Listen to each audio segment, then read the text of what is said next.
que nunca me dio clases en un salón, no fui su alumna, pero yo lo conocí en el 2001 cuando estaba haciendo investigación de campo en Oaxaca y estaba tratando de trabajar sobre procesos electorales en regiones indígenas. Ya después, ante los trabajos que se habían hecho, ya mi tesis doctoral derivaría en un análisis o un acercamiento al sistema político oaxaqueño y sus peculiaridades, ¿no? Pero gracias al acompañamiento de François y gracias a los interminables diálogos que tuvimos y a los intercambios, pues sí pude darle como un enfoque mucho más antropológico, un enfoque que la versión final pues no pudo recuperar todo lo sociológico y antropológico que yo sé que a él le hubiera gustado, pero pues ahí sí hubo un choque entre ciencia política tradicional y enfoque antropológico, pero que sí me permitió recolectar información y comprender de otra manera el fenómeno oaxaqueño. Pues él era un apasionado de México, de las comunidades indígenas, de los procesos electorales, de los procesos de cambio y las dinámicas poblacionales. Le interesaba también la parte del campo y el tema del poder le atraía mucho. Políticamente no teníamos el mismo enfoque de análisis. De hecho, en cuestiones de escenarios políticos casi nunca estábamos de acuerdo. Pero pues gracias a eso podíamos tener discusiones pues que yo disfrutaba muchísimo, ¿no? Muchísimo. Después de que concluí el trabajo en Oaxaca, pudimos emprender varios proyectos juntos, gracias a este mecanismo que tiene México de promocionar la observación electoral. Y a pesar de que los procesos de observación electoral, el plazo para entender procesos sociopolíticos es muy limitado, pues sí pudimos combinar la parte de la antropología con la observación para pues, emprender algunos estudios. Pues mira, yo nunca lo dijo explícitamente, pero lo decía de alguna forma. O sea, la atracción por México, la fascinación por México, pues era no solo porque siempre hay algo nuevo, siempre está pasando algo, ¿no? Siempre sorprende. Yo creo que algo que tenía François que era increíble es que nunca perdió su capacidad de sorpresa, o al menos eso es lo que nos hacía sentir a los que estábamos cerca trabajando con él.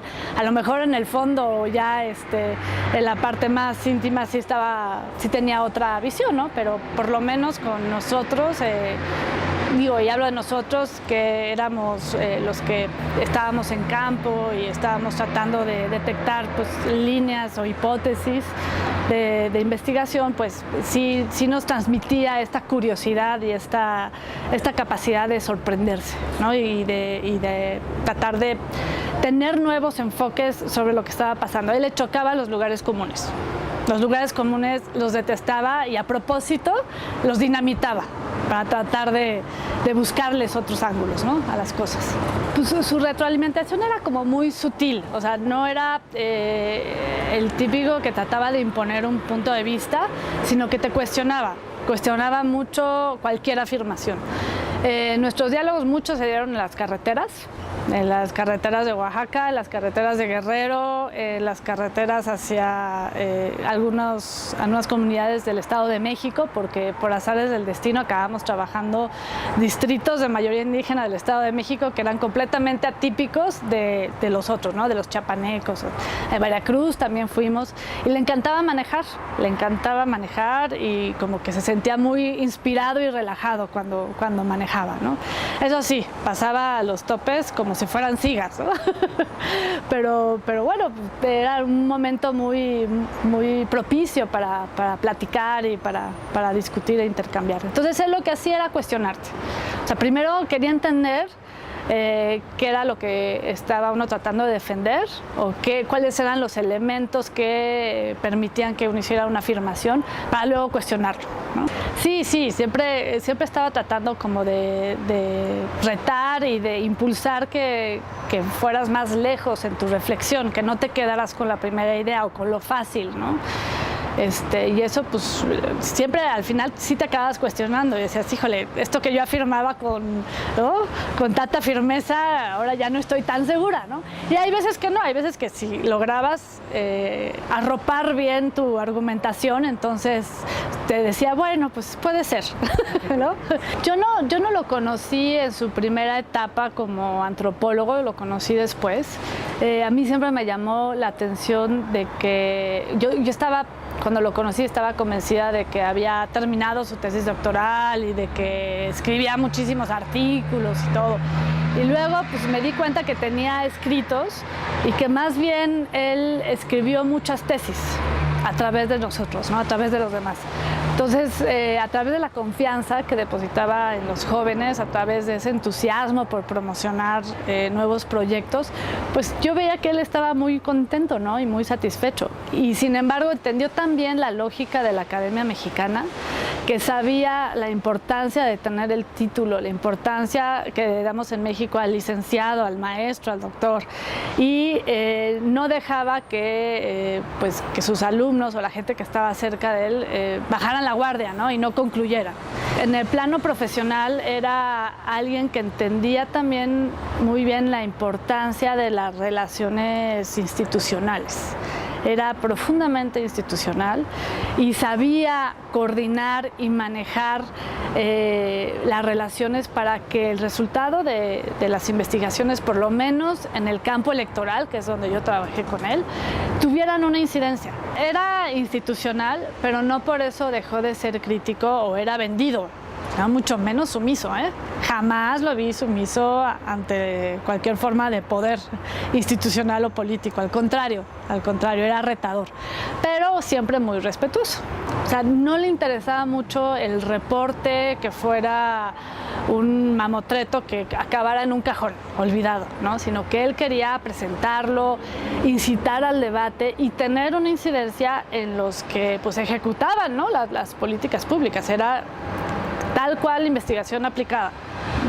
Entonces eso fue muy rico y fue satisfactorio que aunque fuera un poquito, pues sí pudiera dejar huella en el funcionamiento institucional, muchas veces en el caso de las comunidades, pues ciegos a la diferencia, ¿no? Como se dice coloquialmente. Para mí fue como un descubrimiento enfocarnos más en la parte de esta antropología de las instituciones que la antropología clásica o el análisis político clásico de los partidos y los que ejercen el poder, ¿no? Aquí, en estos estudios que hicimos, nos enfocamos más en esta parafernalia institucional y en esta mentalidad y funcionamiento de todo lo que implica la organización de una elección.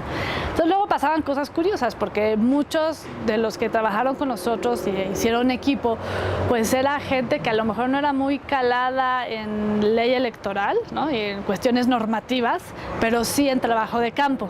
Entonces los análisis pues sí contrastaban mucho con los análisis internos o los reportes que hacían desde las juntas distritales. Entonces pues para mí fue muy interesante aprender esta otra cara y también civilizarse un poco, ¿no? Porque ahora sí que los usos y costumbres institucionales sí en una estructura tan jerárquica como ahora es INE, ¿no? Como el INE, pues sí implica un código de conducta y una forma de interrelación muy específica. Todo lo tienes que pasar por las oficinas centrales, tiene que pasar por los consejeros, o sea, no te puedes ir por la libre. Y eso al mismo tiempo nos abrió muchas puertas, porque gracias a que oficinas centrales del INE estaban convencidos o les gustó o les atrajo las intervenciones que tuvimos en campo, pues nos dieron todo el apoyo y ya no éramos cuestionados a la hora que llegábamos a las juntas y hasta nos estaban esperando, ¿no? Entonces, pues eso fue interesante. Pues eso es interesante, digo, no quiero poner palabras en boca de gente que a lo mejor no pensaba así, pero por el comportamiento puedo decir que oscilaba entre los que lo veían como el gran antropólogo que viene, ¿no?, a decirnos la verdad sobre las comunidades y quienes decían, este cuate, quién sabe de dónde saca lo que está diciendo, ¿no? Sobre todo porque pues sí hay un una realidad, que es que hacer medidas de capacitación muy específicas para elecciones federales en las regiones indígenas, pues no siempre es muy funcional, ¿no? Y no siempre es muy práctico. Así se requiere, pues, desde voluntades hasta diseños un poquito más flexibles. Y por la forma en la que funciona el INE, pues esto siempre se ve un poquito restringido, ¿no?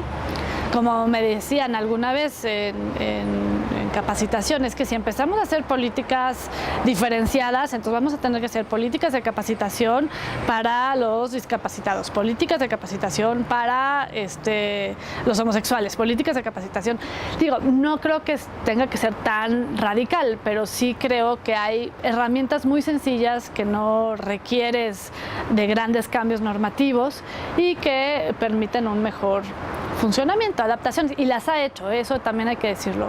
Muchas de las recomendaciones que se hicieron en los estudios, sobre todo las que estaban más aterrizadas, sí fueron adoptadas por la Dirección de Educación Cívica y Capacitación Electoral. Pues es cierto que las estrategias de educación cívica, sobre todo las de educación cívica, en procesos electorales no se pueden analizar con tanta precisión como las de capacitación electoral. Pero lo que sí nos dimos cuenta es que la mejor educación cívica que hay es la capacitación electoral misma. Es decir, sobre todo en algunas regiones donde la participación de las mujeres indígenas no se da de manera tan natural. Esto está cambiando aceleradamente y hay muchos procesos de migración y de educación que han impactado las comunidades, al igual que otras políticas públicas. Pero lo que sí es cierto es que una mujer que es funcionaria de casilla, ¿no?, sí le deja huella. O sea, la mayoría de las experiencias son positivas en los casos que nosotros vimos y sí es un acto de educación cívica. La verdad, lo hace el INE magistralmente, que hay cosas por mejorar siempre, ¿no? Y más ahora con las elecciones concurrentes y más ahora que tendrá nuevas atribuciones, sin duda. Pero eso era lo que nosotros veíamos en campo. En cuanto a las estrategias de educación cívica, porque sí hubo trabajos que hicimos fuera de las elecciones, sobre todo en el 2008, que es muy interesante porque las elecciones ya están lejos, entonces es otra forma de relación tanto con las instituciones electorales como con los actores políticos. Y ahí sí vimos que había que afinar, o eso fue lo que tratamos de decir en su momento, las estrategias, porque no había una sola ruta definida. Eran una serie de acciones chiquitas, muchas veces que dependían de la voluntad de los vocales, del nivel de involucramiento de los vocales, de ocurrencias también. Y sí, desde entonces hablamos de la necesidad de una política pública de educación cívica un poquito más armonizada para las comunidades indígenas. Ya después el INE sacó recientemente el informe País sobre la calidad de la ciudadanía y ahí está claro que hay que hacer un nuevo diseño de largo plazo con cuestiones puntuales, medibles y que pues sí generen un impacto, ¿no? Entiendo que el INE no puede ser el único responsable de la educación cívica del país, pero también entiendo que tiene mucha más responsabilidad que otras instancias. Pues yo creo que hacerse amigo de François era muy fácil. O sea, era una persona increíblemente acogedora, alegre, generoso, muy amable, muy educado.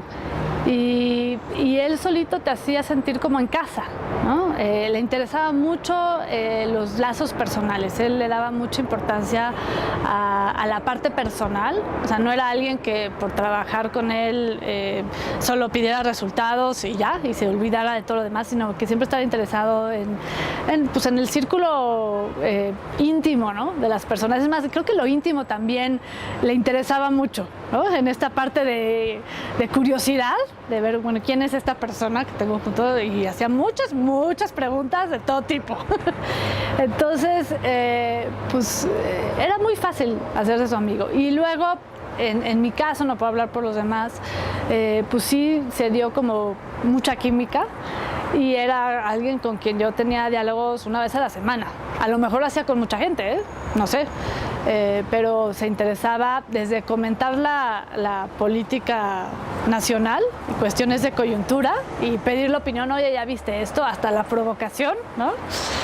Hasta cuestiones muy personales, ¿no? Entonces, pues así fue, hacía muchas reuniones en casa, le gustaba mucho invitar a la gente a su casa, él y Dani eran anfitriones extraordinarios, como que te hacían sentir que eras de casa, no era la típica visita que hay que atender, sino que casi cada quien sírvase, ¿no?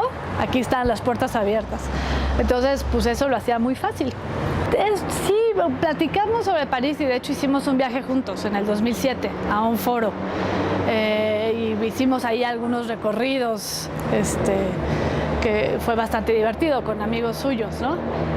Pero no era un tema constante París, más él no seguía la política, o por lo menos no me lo hacía sentir, no seguía la actualidad francesa, salvo cosas muy escandalosas cuando fue el episodio de Sarkozy con Florence Cassés, obviamente, ¿no? Todo el mundo hablaba de eso, pero no era algo que él estuviera que tuviera muy presente en sus conversaciones cotidianas. Me platicó en algún momento del 68, de su vida como estudiante, pero nada más, no era un tema que compartiéramos, a lo mejor con otras personas sí, y con los amigos, sobre todo, hablábamos de los amigos en común, ¿no? Que teníamos allá.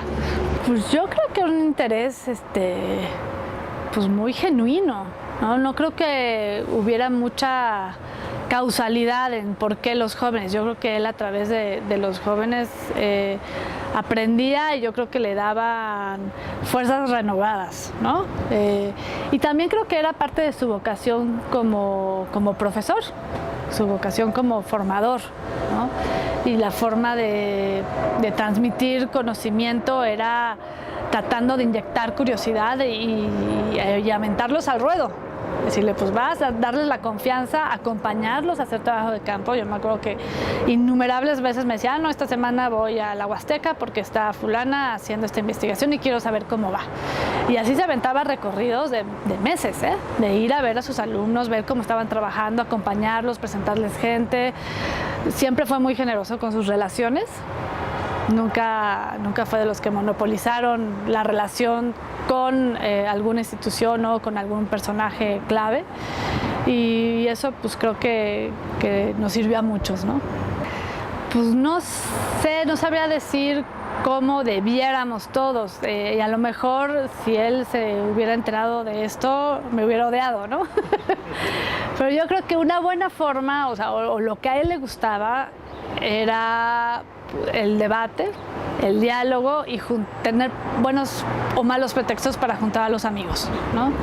Entonces yo creo que mientras recordemos todo lo que nos dejó, reconozcamos su trabajo, porque los métodos tradicionales de evaluación científica son muy restringidos y hay cosas intangibles que no van a poder medir a través de un artículo, a través de el número de citas que va a tener él, ¿no?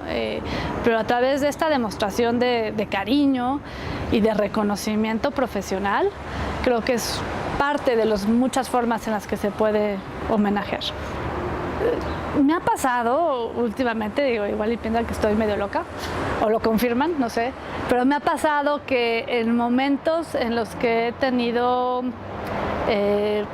algún desacuerdo o alguna tensión, tanto con la gente con la que trabajo ahorita, como en mi relación con personajes de las instituciones, que mi reacción a lo mejor es muy primitiva, podría ser muy primitiva, y que pienso, a ver, ¿cómo lo resolvería François? O sea, si François estaría aquí, ¿qué me diría? ¿Cómo le entraría? Y entonces como que trato de pensar cómo él, con su amabilidad y con su habilidad, lograba avanzar en los diálogos y lograba pasar el mensaje no de una forma agresiva y reactiva, como podría ser lo que yo haría naturalmente, sino de una forma pues más estratégica, yo diría, ¿no? Más amable y estratégica. Entonces yo creo que es una de las muchas huellas que me dejó en mi trayectoria profesional y personal.